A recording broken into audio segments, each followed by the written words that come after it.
Buenos días, muchas gracias a todos y a todas por vuestra asistencia. También saludamos a la gente que nos está siguiendo por streaming a través de seon.org. Les saludamos, esperamos que sea este diálogo tan interesante como nos ha sido su preparación. Empezamos con los agradecimientos también, el agradecimiento a SEON por contar con nosotros, creo que hablo en nombre de los tres. El agradecimiento a SEON por querer que fuésemos partícipes de este diálogo. Empezamos con las presentaciones. Me presento primero yo, que soy el menos importante de los tres. Yo soy José Mari Iribarren. Tengo una empresa que se llama Comunicación Clínica. Aquí hago las veces de periodista. Me dedico a la formación y al entrenamiento a profesionales sanitarios en comunicación con pacientes, comunicación para la seguridad del paciente, comunicación para el liderazgo, etcétera. Y hoy tengo el honor de moderar esta mesa y de contar con estos dos personajes de altura para este diálogo, para hablar de información a pacientes y toma de decisiones compartidas. A mi derecha tengo al doctor Uriel Bon. Uriel es jefe del Servicio de Oncología Médica del Hospital Universitario de Las Palmas, doctor Negrín. Es doctor en Medicina por la Universidad de Las Palmas, investigador.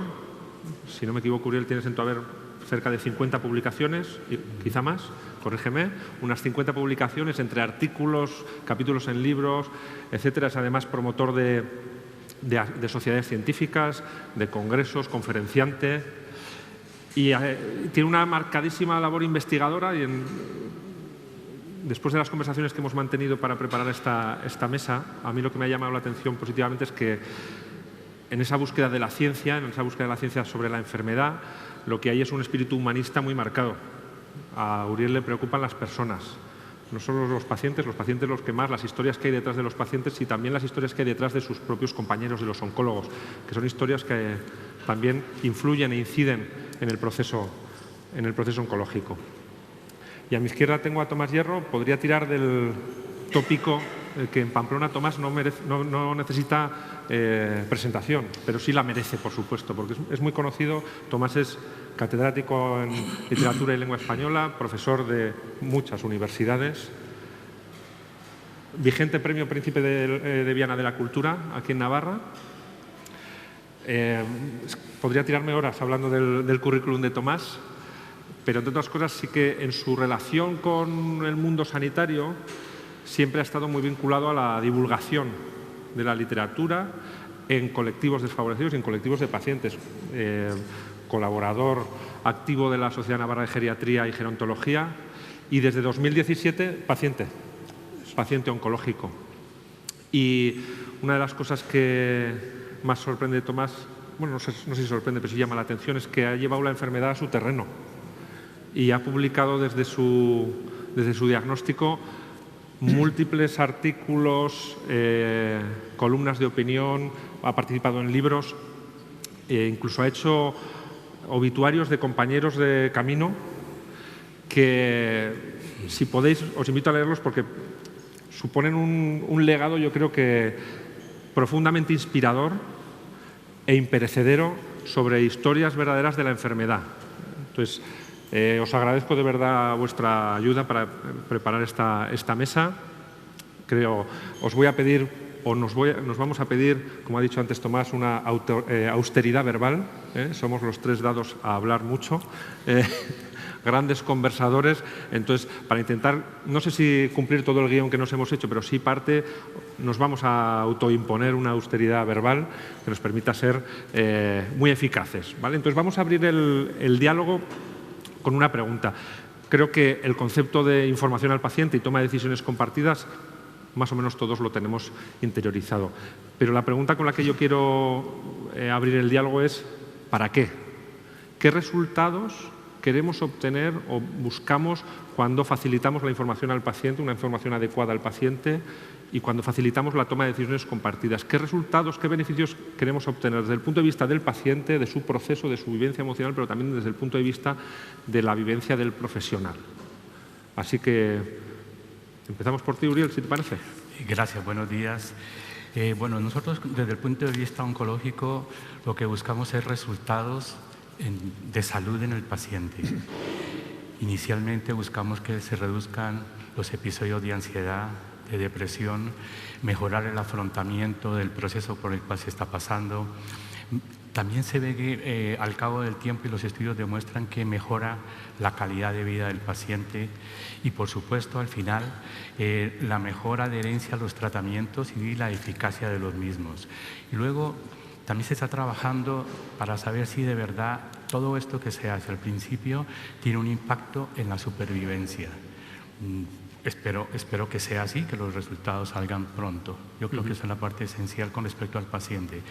Y con respecto a los profesionales, pues también al cabo de los años también tenemos la oportunidad de que mejorando las habilidades de comunicación también nos permiten visualizar y tener una empatía con el paciente, ese acercamiento que obviamente es muy importante mantener desde el principio para que se cumpla todo lo que queremos al final.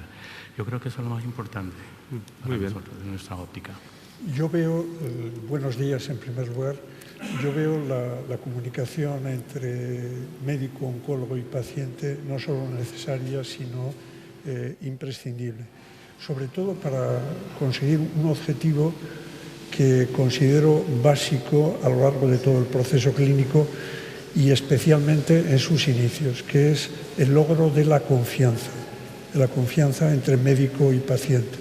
Creo que cuando se establece esa relación de confianza que va más allá de una mera garantía de veracidad, sino incluso de afecto, se allana a lo largo del proceso enormemente el camino. En todo caso, lo que sí percibo en los oncólogos, he tenido la suerte de que mi oncóloga personal es la doctora Vera, pero en su ausencia me han atendido otros colegas suyos, el que yo creo que de manera consciente o inconsciente nunca han perdido de vista lo que a mi modo de ver es la esencia misma de la condición humana. Me ha alegrado mucho de conocer al doctor Uriel Bon y precisamente de ese enfoque humanístico que otorga su trabajo. Porque yo creo que no puede haber un buen tratamiento, una eficiente relación entre médico y paciente que no tenga en cuenta las dimensiones esenciales de la condición humana, que son las físicas, las que tienen que ver con la salud y la enfermedad, en la que por razones obvias se focaliza el grueso de la labor del oncólogo, pero no hay que olvidar las cognitivas, que tienen que ver con la razón, el conocimiento, la curiosidad intelectual. En tercer lugar, todo lo que afecta a la emotividad, sentimientos, vivencias íntimas, un aspecto decisivo que a veces su enfoque correcto o desacertado puede condicionar en sentido positivo o negativo la marcha de ese proceso. Y finalmente, las cuestiones que tienen que ver con la dimensión esencialmente social de la persona. Yo creo que el riesgo que ocurre, afortunadamente no lo he visto en ninguno de los médicos oncólogos que me han tratado, pero creo que sería bueno recordarlo, sobre todo a los médicos más jóvenes, e incluirlo como un elemento básico en la formación de los médicos, el no perder de vista todas esas dimensiones. Es decir, que el médico oncólogo está para mejorar el organismo, pero que difícilmente ese logro se va a conseguir si se desentienden de manera directa o indirecta esas otras implicaciones de la persona. En definitiva, creo que es imprescindible la unión entre lo que podríamos calificar ciencia y tecnología con el humanismo. Estupendo. Vamos a ir descendiendo desde lo más conceptual ya a lo más concreto y vamos a hablar de la toma de decisiones compartidas. Y la pregunta que surge es ¿en qué puntos el proceso oncológico, por su singularidad, favorece o no la toma de decisiones compartidas? ¿Y en qué puntos del proceso, de un proceso habitual, esa toma de decisiones compartida o esa participación activa del paciente puede ser más factible o menos? Bueno, yo en este sentido, cuando me plantearon este foro, yo hago parte del grupo de bioética de SEOM y recibo varios mensajes de todos los compañeros que seamos parte, y entonces aunando todas estas sensaciones, pues veo que nosotros en la práctica tenemos varios escenarios. El escenario principal es dónde está el paciente, cuándo tenemos que informarle, cómo y cuánto. Claro, en la práctica la pregunta es, ¿el paciente está en urgencias? ¿Está ingresado en una cama nuestra? ¿La habitación es para una sola persona? ¿La comparte con 2 o más? ¿Está en otra planta? ¿Hemos recibido una interconsulta de otra planta? Y luego el siguiente grupo de pacientes son aquellos que van al hospital de día. Ese grupo de pacientes que va al hospital de día tiene una funcionabilidad total, lo que nosotros llamamos un ECOG 0, pero en algunas ocasiones vemos que los pacientes vienen solos, otros vienen acompañados, otros vienen en silla de ruedas, inclusive llegan al hospital de día, que es ambulatorio, llegan en una camilla. Entonces, el escenario cambia con respecto al tipo de información y cómo tenemos que darla. El siguiente escenario surge de la premisa, ¿es la primera vez que se diagnostica? ¿Es la recaída? ¿Es una parte intermedia del tratamiento o de la enfermedad? ¿Es una parte más avanzada de la enfermedad? Y luego, otro aspecto que revisando lo que tenemos es en dónde se debe dar. Se debe dar en un sitio solo con el paciente, con un acompañante, en la habitación que comparte con otra persona que no debe escuchar ni compartir esa información. Debemos tener un sitio en cada uno de los servicios oncológicos adecuado para mantener esa intimidad y ese respeto con respecto a la persona y a la información. Entonces surge toda esta, no solamente la parte clínica y física, como decías tú, sino la parte emocional, la parte que constituye lo que es la familia, porque detrás de cada individuo pues hay no solamente una enfermedad, hay una familia, un montón de cosas. Entonces ya tenemos un escenario mucho más amplio de lo que parece. Y luego, en función de las circunstancias, en función del conocimiento, en la práctica, esto es algo que yo hago, lo primero que le pregunto al paciente es ¿qué sabe de su enfermedad? Muchas veces no saben nada, saben poco, no quieren saber, saben mucho.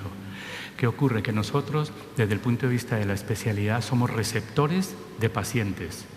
Nosotros recibimos al paciente cuando está diagnosticado, es decir, que teóricamente el paciente debe tener algún grado de información, pero en la práctica no es así. A nosotros nos llegan los pacientes y nos dicen, el cirujano me mandó, el no sé qué me ha mandado y usted me ha mandado para que me informe. Claro, el impacto físico y emocional no es igual. Entonces nosotros tenemos que vivir y convivir y empezar en la primera consulta ese diálogo y esa fase de comunicación es trascendental porque de ahí va a derivar pues todo el proceso, ¿no? ¿Cuánta información tengo yo de lo que sabe el paciente? ¿Qué quiere saber el paciente? Y ya hay estudios en donde se ha tratado de contestar a esta situación. ¿Qué me gustaría saber? ¿Hasta dónde? ¿Y qué tengo que informar como profesional para tomar las decisiones? Inicialmente, pues bueno, se va hablando sobre lo que tiene en ese momento ese proceso, se le explican el tipo de tratamiento y las posibilidades terapéuticas que hay en el momento y la mejor opción terapéutica para el individuo, y luego tenemos que escuchar sus sensaciones, su perspectiva y a lo mejor volver a citarlo para que tome una decisión, y ahí está la fase de toma de decisión compartida. Yo creo que esa es la parte que manejamos en la práctica habitual. En mi caso, por experiencia propia, por testimonio de otros pacientes y por abundantes lecturas en diferentes fuentes de información, lo que sí compruebo con certeza absoluta que la primera y definitiva información es la de la comunicación del diagnóstico. y que en función de la calidad, de la oportunidad, de la pertinencia de esa información al transmitir el diagnóstico, se van a seguir unas consecuencias que hagan que esa comunicación fluya de manera natural o que pueda haber interferencias. Voy a poner distintos casos. En mi caso, por ejemplo, en marzo de 2017, una doctora especialista en digestivo me da un diagnóstico de una forma, aparentemente, tengo que decir que era una doctora muy joven, sorprendente. Me dice, usted tiene un tumor en fase 4. Yo ignoro cuántos tumores hay. Por deformación profesoral, pienso será de 4 a 10, estoy en el suspenso. Dice, no, 4 es el máximo nivel y además tiene la propina, lo de propina lo añado de mi cosecha, una metástasis. Pues empecemos por ahí. Ya estamos hablando de una cuestión respecto a la claridad, la calidad de la información. Estamos hablando de palabra, estamos hablando de claridad. En cambio, cuando yo acudo a la especialista de oncología, desde el primer momento la información que se me da es sumamente transparente. Y yo creo que esa información que me facilita la doctora Vera cumple los requisitos que en mí, por sentido común, consideraba en ese momento y sigo considerando ahora que tienen que ser básicos en la práctica de cualquier doctor y en la recepción del paciente. Primero, que la información tiene que ser siempre veraz, que al paciente no hay que engañarlo nunca ni en el más leve detalle.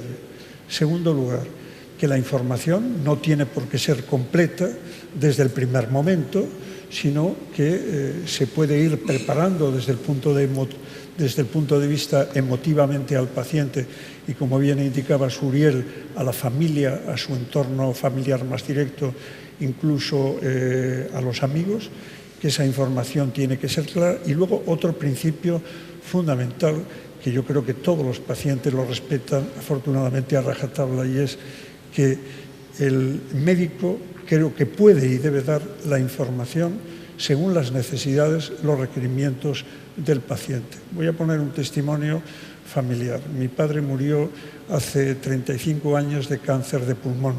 Nunca salió en casa la palabra cáncer, nunca se le habló de manera directa de que su diagnóstico era de enfermedad incurable y además en un plazo corto. Y sin embargo, tras su fallecimiento, supimos a través de la viuda de otro paciente que había llevado con él un proceso clínico paralelo, que desde el primer día que fue a oncología miró la sala de espera a los pacientes y literalmente les dijo: ninguno de los que estamos aquí vamos a durar ni un mes. Pues jamás a nuestra madre, a los hijos, nos hizo la menor mención. Por lo tanto, me parece perfectamente legítimo que si alguien no quiere saber nada o quiere hacer como que no sabe, si no quiere preguntar, si utiliza mecanismos de autodefensa que en menor medida, tanto con salud como sobre todo en precariedad de salud, todos los humanos utilizamos, creo que es perfectamente legítimo. Y por poner testimonios, como digo, diversos. Este libro seguramente lo conocerán todos ustedes, es Pagoda Negra, escrito por una joven pamplonesa que superó un gravísimo diagnóstico de cáncer de naturaleza hematológica. Claro, cuando esta chica, a los 23, 24 años, alumna de Ingeniería Agrónoma en la Universidad Pública de Navarra, recibe el diagnóstico, el impacto emocional terrible que todos los pacientes recibimos en ese momento, cabe imaginar cómo sería, no en alguien como yo, que al fin y al cabo estamos ya de salida en la vida, sino alguien que tiene el libro de su vida por escribir. Otro personaje de referencia internacional, Oliver Sacks, el gran neurólogo norteamericano, un hombre de reconocido prestigio profesional, escritor de memorias. Cuando él recibe el diagnóstico de que tiene un cáncer tumoral terminal, se dedica a escribir, pero sobre todo dice: me dedico a viajar, me dedico a intensificar la relación con los amigos, a hacer cosas que nunca he hecho, una vez superado. Me parece extraordinario el testimonio de la escritora Begoña Huertas, nada conocida cuando publicó este libro hace 2 años titulado El desconcierto, que es una de las sensaciones al recibir el diagnóstico, con un cáncer colorectal que afortunadamente supera tras 2 intervenciones, tratamientos, etc. Describe de manera extraordinaria lo que es el impacto emotivo al recibir la comunicación de diagnóstico. Y por irnos a otra ribera informativa, el último libro de un intelectual tan solvente y conocido como Fernando Savater, en su libro publicado hace pocas semanas, La peor parte, Memoria del amor, es un canto a la mujer que le acompañó en su vida durante 35 años, pero el último capítulo, titulado 9 meses, describe cómo fue el proceso clínico de su esposa. Y estando él delante de algunos oncólogos, él no entendía o no quería entender lo que le estaban diciendo. En el fondo lo que le estaban diciendo es que eso no tenía ningún tipo de curación, a pesar de que había ido a prestigiosos hospitales norteamericanos. Por lo tanto, yo insisto en la importancia crucial, definitiva, de esa información a lo largo de todo el proceso, pero especialmente en el diagnóstico. Y acabo. Teniendo en cuenta que en realidad recibir un diagnóstico de gravedad cancerosa equivale a albergar en el ánimo de cada uno de los pacientes el sentimiento propio de un duelo, en este caso de un duelo clínico que tiene una serie de fases de incredulidad, esto no puede ser, a mí no me puede ocurrir, de abatimiento, a veces de rabia, de sentimiento de injusticia. Lógicamente, ese borbotón de sensaciones turbulentas se va apaciguando. Hay a quien le cuesta mucho tiempo, hay quien supera ese duelo clínico con rapidez y cada uno tiene una reacción distinta. Cuento brevemente lo que me pasó a mí. Por mi trayectoria profesional, por haber trabajado incluso temas de duelo, personas mayores a las que recordaba ahora José Mari, pues lo que yo entendía el duelo clínico lo pasé muy rápidamente, en cuestión de pocos días. Y sin embargo me estaba engañando. Y la prueba del algodón de que me estaba engañando es que yo, que desde niño he sido hasta la fecha un lector voraz, hasta de los prospectos de los medicamentos, pues resulta que yo seguía leyendo, pero no podía leer novela, no podía leer historia, no podía leer ensayo, y en cambio devoraba la poesía. Es decir, devoraba aquel género literario que sintonizaba con mis emociones, con mis estados de ánimo. En cambio, las reflexiones abstractas o las historias de terceras personas las consideraba como ajenas a lo que eran en ese momento mis preocupaciones. Creo pues que con esos testimonios tan variados que acabo de aportar, me parece que no agoto todas las posibilidades, pero en el fondo creo que se indican algunos de los caminos de lo que puede ser buena o nueva comunicación. Y destaco sobre todo, digamos, la importancia, supongo que seguiremos hablando de ello, Uriel, de la comunicación con los familiares. Sí. Yo quería enfatizar un poco con respecto a la información, ¿no? Lo que tú decías. La información, en resumidas cuentas, debe ser veraz, suficiente y entendible. Después de tener esto, los pacientes, por la revisión de la literatura y también lo que vemos en la práctica, es que hay pacientes que quieren saber todo y quieren decidir solos.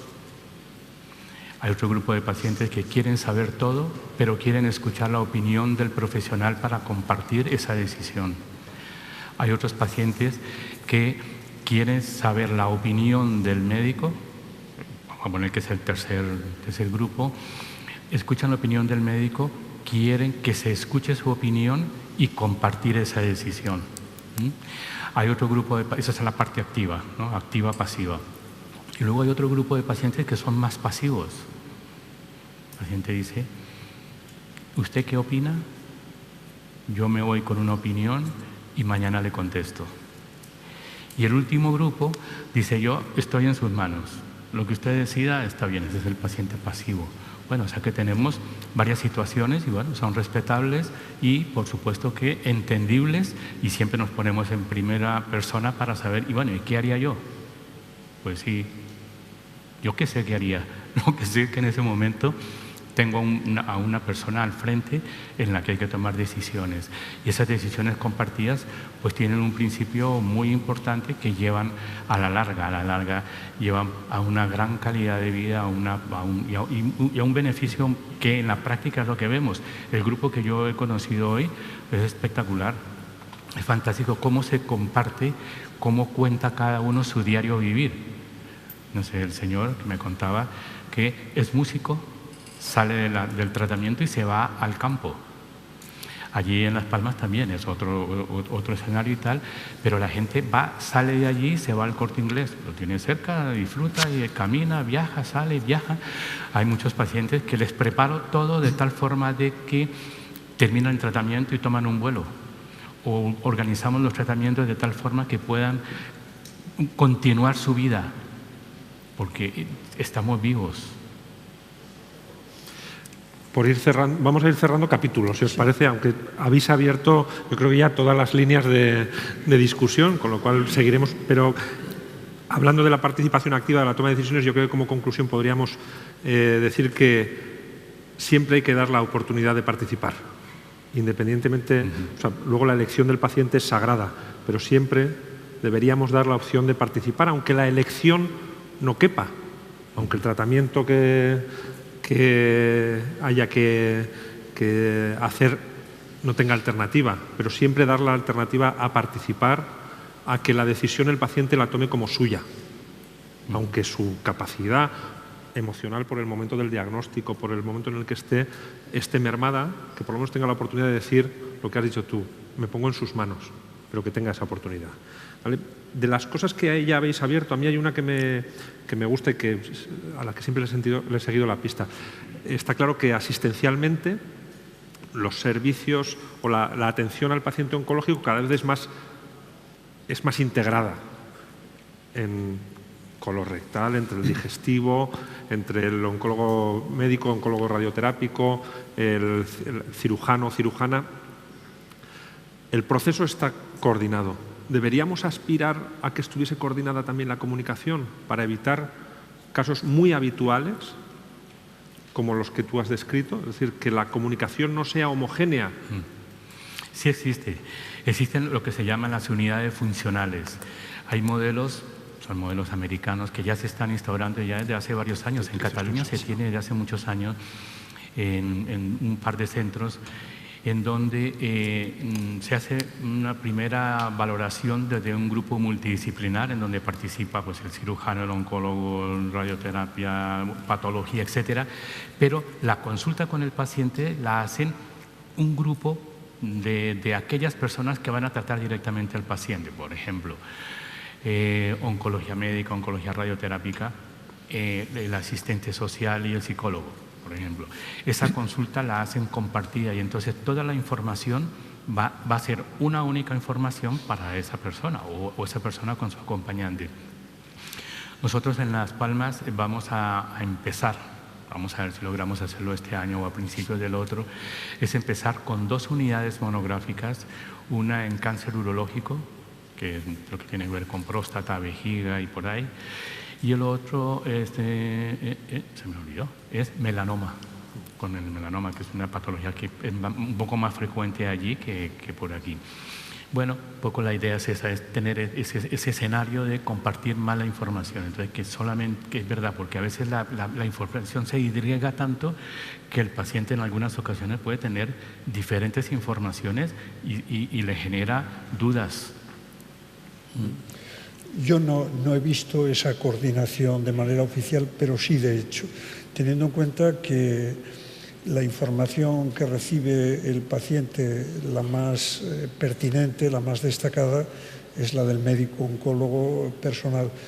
Pero creo que no hay que desatender en absoluto otra fuente informativa muy importante, que es el personal de enfermería, es decir, el que está en la planta del hospital, el que está en el hospital de día, durante la administración de las sesiones de radio, de quimio.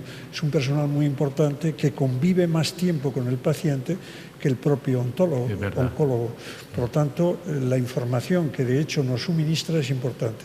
Luego hay otra fuente de información valiosísima y me alegra poder decirlo en este foro en presencia de algunos buenos amigos, los propios pacientes. Es decir, cuando, como en mi caso, el proceso clínico es muy largo y la que te rondaré morena, que decía aquel, uno tiene oportunidad, por las circunstancias, por su propio temperamento, de abrirse a los demás, encuentra no solamente una fuente de información, sino de compañía, de afecto, de elección, de verdadera amistad con mayúsculas, en pacientes en los cuales las diferencias de carácter biográfico no cuentan absolutamente para nada. Lo que verdaderamente resulta destacable en ese momento es que estamos todos y todas en la misma situación de fragilidad, de vulnerabilidad, de interdependencia, y nos resulta muy fácil comunicarnos con esos pacientes que están pasando o han pasado lo que hemos pasado nosotros. Su testimonio y su información es de primer grado, y lógicamente está la información de los familiares cuya presencia en las consultas o en determinadas consultas, donde se va a exponer una información relevante, creo que no solo es necesaria, sino imprescindible, porque a veces en una misma consulta 2, 3 interlocutores pueden interpretar la información de manera diversa. Y luego, finalmente, está el capítulo de información externa al ámbito sanitario, hospitalario, a través de Internet, a través de bibliografía, etc. Hay un punto que me parece clave, y es que cuando uno recibe el diagnóstico y está acompañado de los seres que a uno lo quieren y a los que uno aprecia por encima del mundo, la familia, los amigos, movidos de la mejor voluntad, entre este grupo de personas queridas surge de manera espontánea y bien intencionada la necesidad de aportar otras opiniones. Pues yo conozco a alguien, sé de un tratamiento. Yo creo que esto se hace con muy buena intención, pero no es bueno. Como decía antes, si uno ha logrado la confianza del oncólogo, déjate guiar y ya el proceso clínico nos irá dando pistas, porque meterse en terapias alternativas cuando uno no ha empezado el tratamiento, o cuando ha empezado y no se sabe cuáles son sus resultados, creo que es una opción verdaderamente suicida. Entonces, creo que es bueno informarse fuera del ámbito hospitalario en fuentes solventes. Recuerdo que la doctora Vera y alguna de sus colegas en el Complejo Hospitalario de Navarra me dijo: fuente segura de información, la SEON, la página web y todas las publicaciones, que son muchas de la Asociación Española de Oncología, o el Instituto Nacional del Cáncer, o la Asociación Española contra el Cáncer, cuyo presidente de la Delegación Navarra y personal de esta sede está aquí presente. Gracias por la labor tan estupenda que realizáis. Pero si uno se obceca con esa búsqueda de información que no procede de la fuente rigurosa y segura, creo que lejos de darle serenidad, tranquilidad, que creo que es un requisito imprescindible para que el proceso vaya medianamente bien, puede ser un verdadero caos. Es decir, puede crear una ansiedad, una angustia, y he visto algunos pacientes que estaban, muy pocos, en esta situación, fruto de una búsqueda poco lógica y racional de información clínica. Hemos abierto el melón de Internet y podríamos tirarnos este diálogo y todos los que queden y los de próximos congresos hablando de Internet, que generalmente, además, desde el punto de vista profesional, se ha visto más como una amenaza, ¿no? La amenaza de Dr. Google, y que la gente me viene diagnosticada. Hay una viñeta muy graciosa de esa, que es que yo ya tengo, entra un paciente al médico y le dice: yo ya tengo el diagnóstico, vengo a por una segunda opinión, ¿no? Sí. Porque se ha sacado el diagnóstico de Google. Pero realmente, si hemos conseguido la confianza de la que tú hablabas, la confianza de la que habláis los dos, la confianza profesional, ya sea médico, enfermera y todo el ámbito asistencial, con el paciente, se ha conseguido esa conexión. No deberíamos aspirar a que sea el propio profesional el que prescriba Internet, que ya hay movimientos que hablan de prescribir enlaces, el que seamos, con primera persona del plural, líderes a la hora de decir, aprovechando esa confianza, aprovechando la autoridad, para decir, aquí es donde tienes que mirar, y que además de la información en papel o en otros soportes que se está entregando, con la que entregáis las asociaciones de pacientes, que desde el profesional sea el que diga, toma, tu pack de Internet, ¿no? Y este es tu pack de Internet en el que tú vas a poder mirar, sean las fuentes acreditadas que sean, para eso están, ahí deben hacer valer su conocimiento. Sí, nosotros lo que comentabas, esto nosotros lo consideramos como una amenaza y una oportunidad. La amenaza, pues claro, está ahí. Entonces, es mucha información para alguien que no tiene idea de lo que es la enfermedad. Y a nosotros a veces nos genera un conflicto complicado porque nuestra consulta va a una velocidad. Tenemos que ver al paciente y resolverle lo que tenemos que resolver en ese momento. Pero cuando nos dice, y es que en Internet tengo esto y además lo trae, y lo pone sobre la mesa, pues claro, tenemos que empezar a desmontar eso. Entonces, a veces perdemos más tiempo en eso que en lo urgente que en lo importante. Y la oportunidad es que al mismo tiempo nos sirve para tener que leer más, porque muchas veces nos ponen en la mesa el último trabajo que todavía no se ha publicado y al cual no tenemos todavía acceso nosotros. Pues aquí, por ejemplo, este rollo, yo llego a Las Palmas y de repente alguien se siente y dice, es que en Pamplona dijeron esto, pero es que yo estoy aquí, la sesión plenaria está aquí y te llega con el trabajo. O sea que es verdad, pero al mismo tiempo, yo estoy de acuerdo contigo, Tomás, que este tipo de situaciones son enriquecedoras desde el punto de vista de conocimiento, pero en la práctica genera más ansiedad. Entonces tenemos que trabajar en reforzar la seguridad de lo que están haciendo. Muchas veces le digo a los pacientes, casi a todos, le digo, es muy importante que pidan una segunda opinión veraz, buena, MD Anderson, centros reconocidos, algo potente que no le quite la duda. ¿Por qué? Porque la finalidad de la segunda opinión es contrastar si de lo que yo estoy diciendo y estoy haciendo hay algo superior.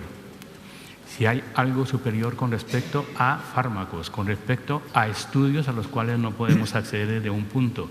Pero más allá de eso es muy complicado porque no vas a tener nada. O sea, ya está tan globalizada la medicina. Y por suerte en este país, que yo considero que tenemos la mejor sanidad del mundo, aunque la gente no se lo crea, lo que pasa es que no sabemos lo que tenemos hasta que empecemos a perderlo. Tenemos la mejor sanidad, tenemos el acceso a todos los fármacos, absolutamente a todo, ya sea directamente a través de estudios, de forma compasiva o solicitud como medicamentos extranjeros. ¿De verdad hay que preguntarle a alguien más?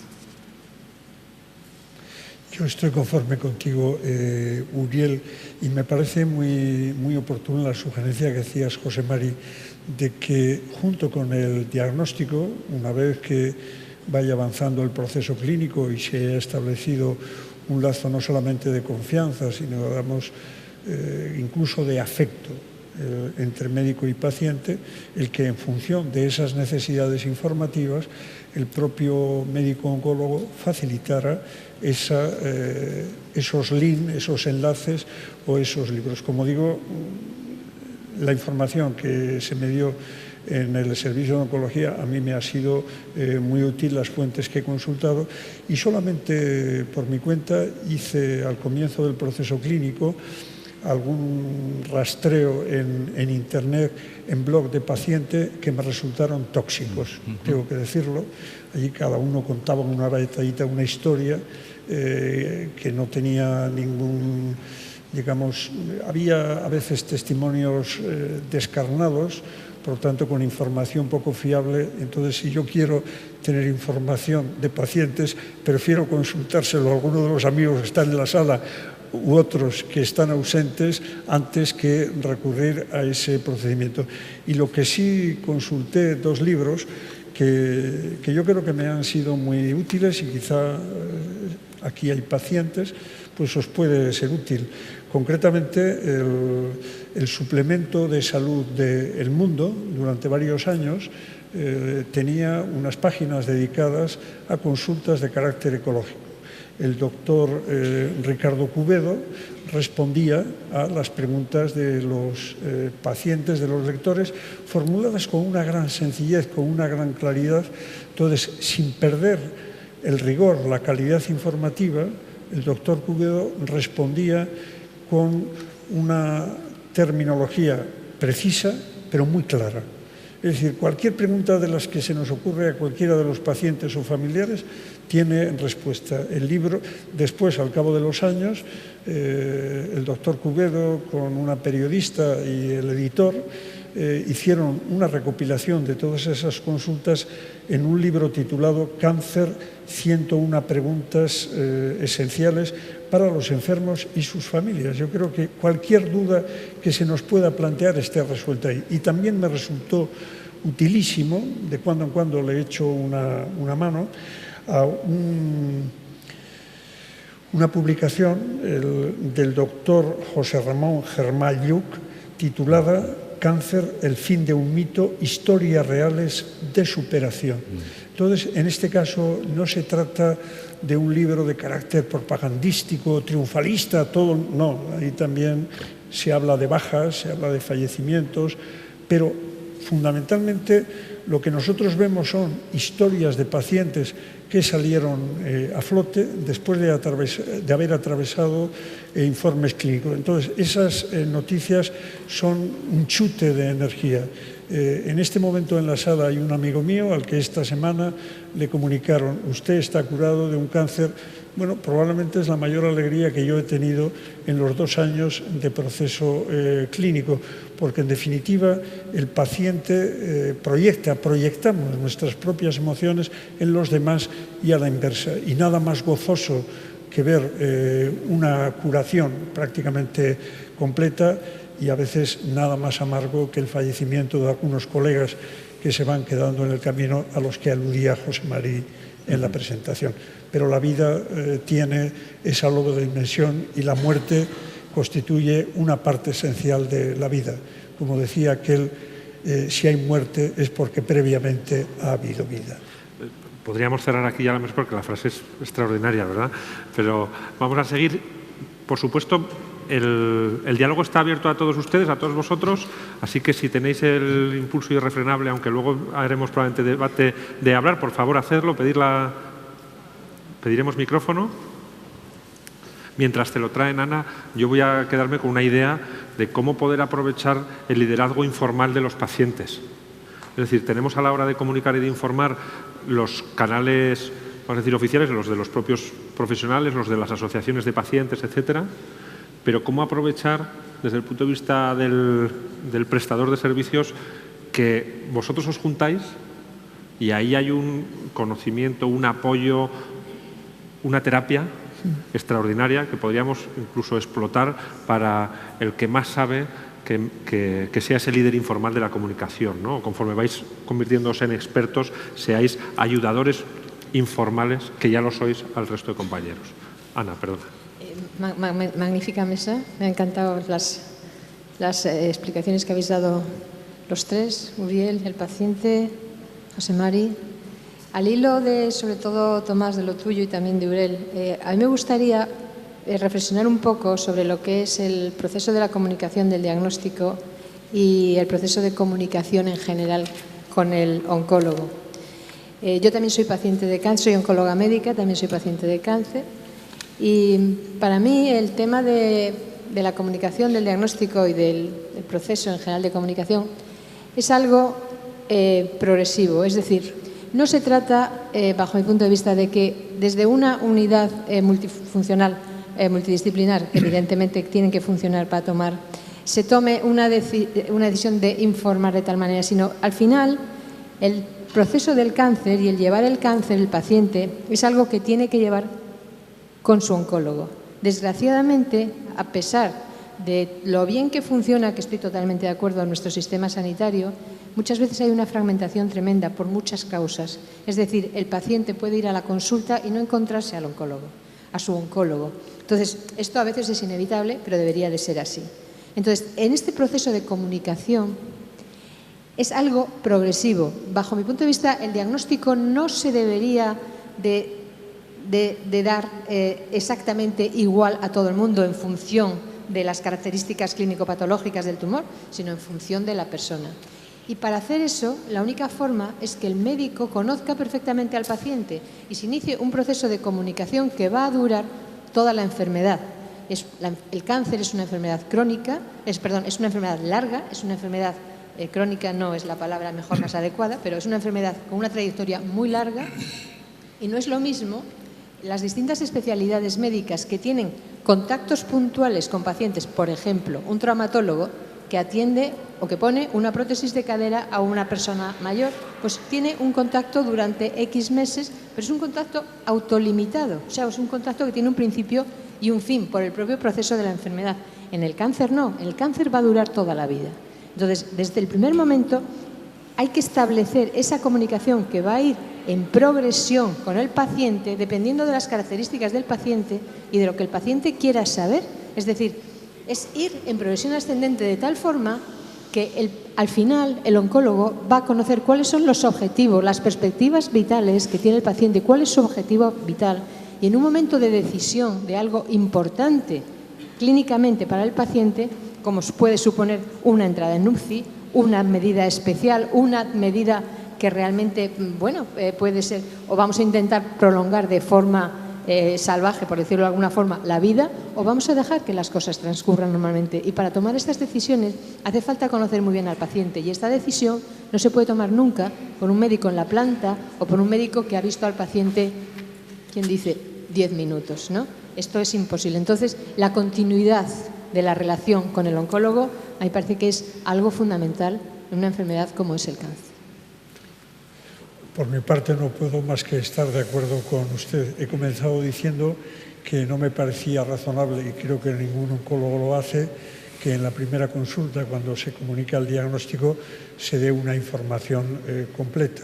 Pero puedo aportar, si me permite brevemente, mi testimonio. Cuando se me dio el diagnóstico por parte de la especialista de digestivo y después con la oncóloga doctora Vera, hablando de la gravedad del diagnóstico, lo primero que les pregunté, tanto a una como a la otra doctora, fue: ¿pero esto tiene algún tipo de tratamiento? Porque yo alguna experiencia tengo, en fin, de trabajo en equipo con médicos, trabajadores sociales, etcétera. Digo, y lo que no me gustaría en ningún momento ser objeto de encarnizamiento terapéutico. Lógicamente la de digestivo dijo: ¿pero qué cosas dice usted? Y la doctora Vera, pues todavía, por supuesto que hay tratamiento y hay remedios, etcétera. Entonces, a partir de esa observación, creo que era una pista muy clara de por dónde iban mis demandas informativas.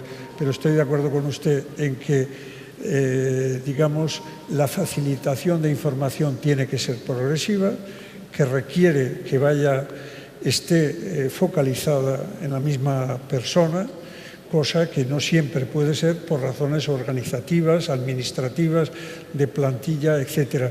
Y desde luego es evidente que hay una diferencia esencial entre pacientes de lo que yo llamo nuestra querida cofradía del cáncer, del resto de especialidades. Aquí estamos hablando, nos guste o no, por mucho que nos refiramos todos a altos índices de supervivencia, que son así, a una cuestión de vida o muerte. Totalmente. Y por lo tanto, digamos, la comunicación de un diagnóstico tiene que ver con los pilares esenciales de la persona a los que me refería. De ahí que no sea casual que cuando cualquier tipo de paciente, sea cual sea su situación personal, familiar, profesional, de edad, recibe el diagnóstico, de forma automática, inmediata, casi inconsciente, se nos produce un reajuste en la escala de valores, de suerte que cosas que anteayer parecían importantes pierden toda relevancia y otras decisivas que han estado acompañándonos durante toda la vida, pero a veces quizá no con la potencia de vida, el amor, la amistad, la convivencia fértil, el perdón, la gratitud, se ponen en primer plano. Y yo creo que si alguna lección, hablo en primera persona, no quiero erigirme en portavoz, en representante de nadie, tiene esta etapa de nuestra vida tan delicada, es precisamente el facilitarnos la reconciliación con nosotros mismos y con los demás. Exacto, fíjese, totalmente de acuerdo. Fíjese, el doctor Uriel ha dicho una cosa muy importante. Dice, el paciente llega a la consulta del oncólogo y lo primero que le pregunta, ¿qué sabe usted de la enfermedad? ¿Qué es lo que pasa? Y digamos un poco para aliviar o para disculpar esa mala información que tuviste.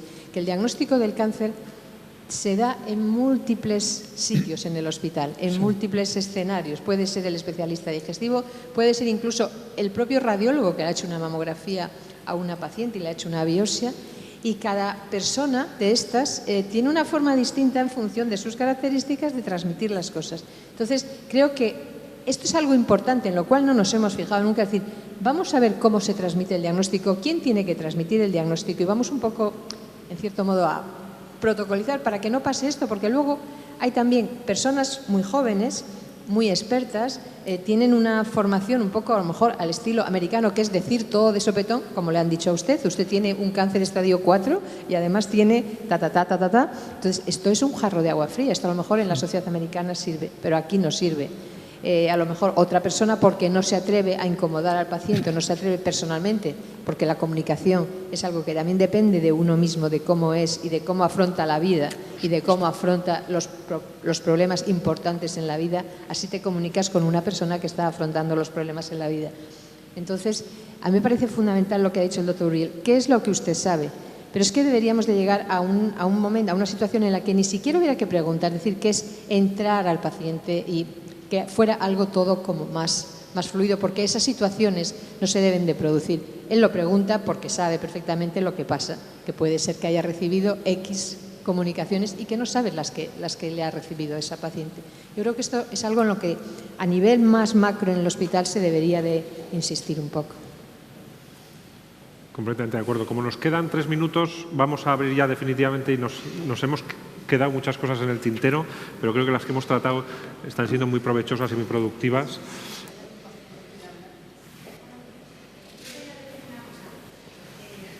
Estoy hablando mucho, pero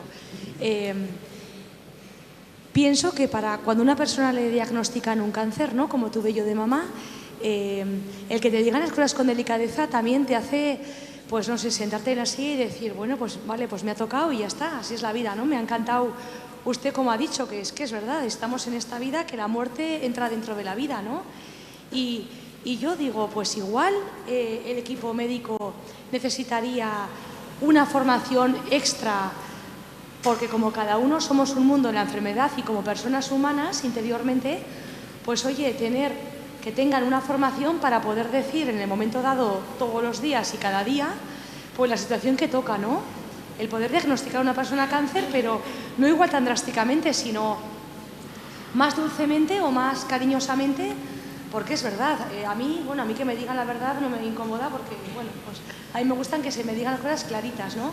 Pero igual hay gente que, oye, pues que no, y la hundes verdaderamente en la miseria y entra en un tratamiento serio que le deja tirada y igual moralmente le deja peor que lo que le da el tratamiento. Entonces, igual una cosa complementaria para poder comunicarse con los enfermos, pues estaría genial, ¿no?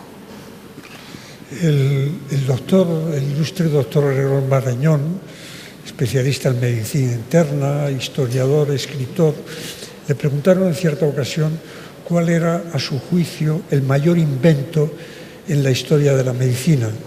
Y después de algún segundo de reflexión contestó: la silla, para gran estupor y sorpresa del periodista, y explicó: la silla, que está inventada desde la más remota antigüedad, significa que el doctor, como decía Uriel hace un rato, escucha. Es decir, que pregunta, que no hace una escucha pasiva sino atenta, que es capaz de detectar lo que yo comentaba en primera intervención, no solamente los aspectos orgánicos que él domina, sino los aspectos emotivos, los aspectos sociales, los aspectos cognitivos. Y si está en la silla como metáfora de escucha, estoy seguro que ese proceso comunicativo va a tener unas garantías de éxito enorme.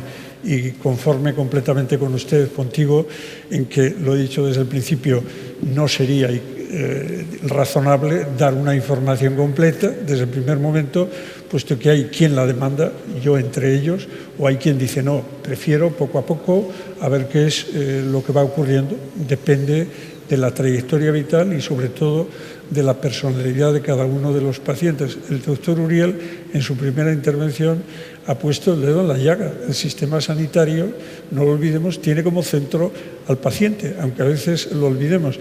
Y por lo tanto son las necesidades, las expectativas del paciente, aquellas que fundamentalmente hay que atender, relegando quizá esas orientaciones o esas prácticas demasiado paternalistas que durante muchos años acompañaron la práctica médica.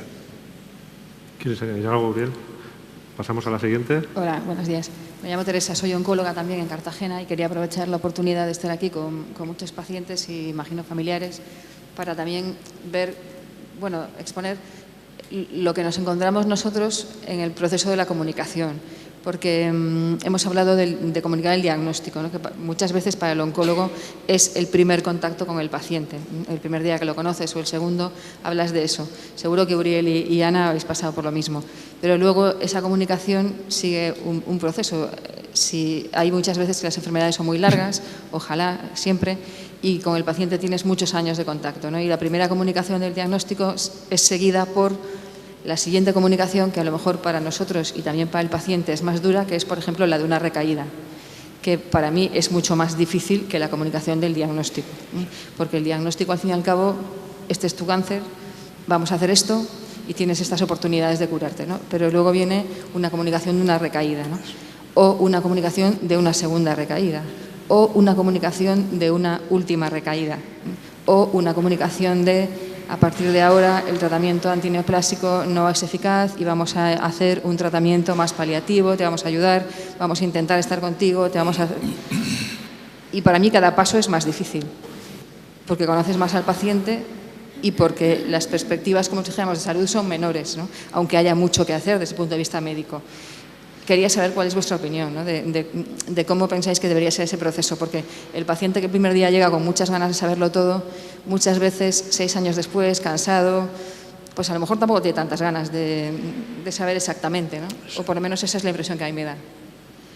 De todas formas, yo quería comentar en la línea de lo que usted dice, en la que no puedo estar más de acuerdo, que en realidad, tanto en el momento del diagnóstico como en otros momentos claves de toma de decisiones, si el proceso clínico ha tenido una recaída o ha empeorado, etcétera, yo creo que el oncólogo, supongo que lo tenéis en cuenta, pero no debería olvidar nunca que en el fondo se trata de momentos de auténtico duelo.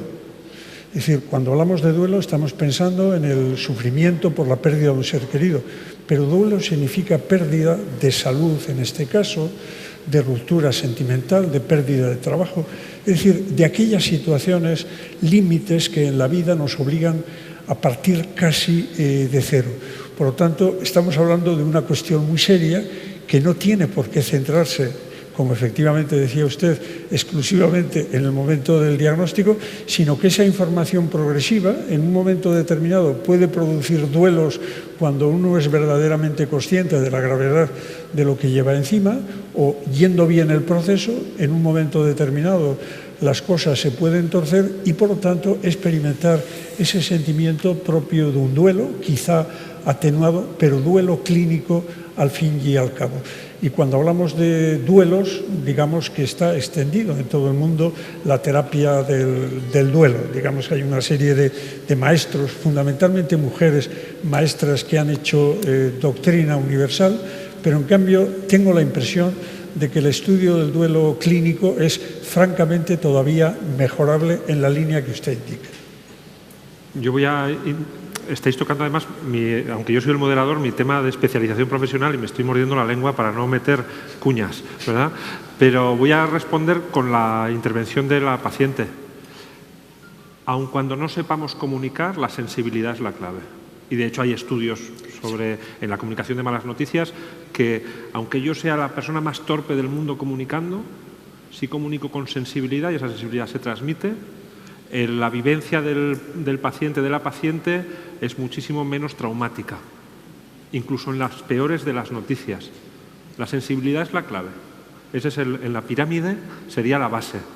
Entonces, luego ya, por supuesto, la adquisición de habilidades de comunicación con pacientes está clarísimo. Pero digo, sí, oye, no quiero adquirir habilidades de comunicación, pero quiero hacer esto, pues sensibilidad. ¿Me permites una pequeña cuña? Hay una gran escritora norteamericana, Maya Angelou, gran escritora, ensayista, poeta, cantante, cineasta, militante por los derechos negros. En uno de esos ensayos viene a decir, casi cito literalmente, dice: cuando nosotros nos relacionamos con una persona y luego la perdemos de vista de forma temporal o definitiva, es más que probable que olvidemos lo que nos ha dicho y lo que nos ha hecho, pero nunca la sensación afectiva que nos ha causado. Y en el fondo eso es lo que estamos pidiendo de forma consciente o inconsciente a cualquier médico y en particular a los oncólogos. ¿Quieres añadir algo, Uriel? Yo creo, Maite, si no me equivoco, estamos en tiempo. Una más. Buenas, gracias por las intervenciones de todos. Yo creo que son muy interesantes. Yo soy una enferma de cáncer de mama, pero bueno, ahora ya no me considero ni enferma, creo que estoy bien, que he superado. Pero he tenido alguna recaída. Y la verdad, según mi experiencia, cuando te dicen que tienes un tumor y que, bueno, lo primero, pues se te cae el mundo encima. Eso, y para digerir eso hace falta tiempo. Te lo digan como te lo digan. Y luego te vienen muchas preguntas y vuelves y preguntas y te contestan. Y luego, pues al final, bueno, dices, a ver, ¿qué futuro? Parece que tiene solución, aunque sea dolorosa, con quimio, con radio. Pero bueno, pues adelante, ¿no? Pero yo creo que, al menos en mi caso, a mí me ayudó mucho y rápidamente fui a hablar con otras mujeres que tenían el problema mío. Para mí ir a Sarai fue automático. Y la verdad que eso ayuda muchísimo. Para elegir el tratamiento, hablar con, oye, ¿y a ti te han reconstruido o no te han reconstruido la quimio, el tratamiento que tienes, cómo te va? Es un acompañamiento para mí fundamental. Por mucho que te hables con el oncólogo o lo que sea, para mí ha sido muy importante el hablar con mujeres que tengan la misma situación que yo. Maite, ya tenemos que terminar. Bueno, pues vamos a cerrar agradeciéndoos a todos los testimonios valiosísimos y yo sobre todo a vosotros dos, Tomás, Uriel. Creo que vuestra participación ha sido inspiradora y al final lo que decías tú en tu última intervención, estamos hablando de personas que sienten, pacientes y profesionales. Y siguiendo ese hilo yo creo que seguiremos avanzando y es el hilo de las historias, de la sensibilidad, de la comunicación y de lo que nos ha movido a todos, que es vamos a mejorar, ¿no? Entonces yo os agradezco de verdad el tiempo de la preparación, que ha sido extraordinario, y sobre todo el tiempo que hemos compartido. Muchísimas gracias y hasta pronto. Gracias a todos.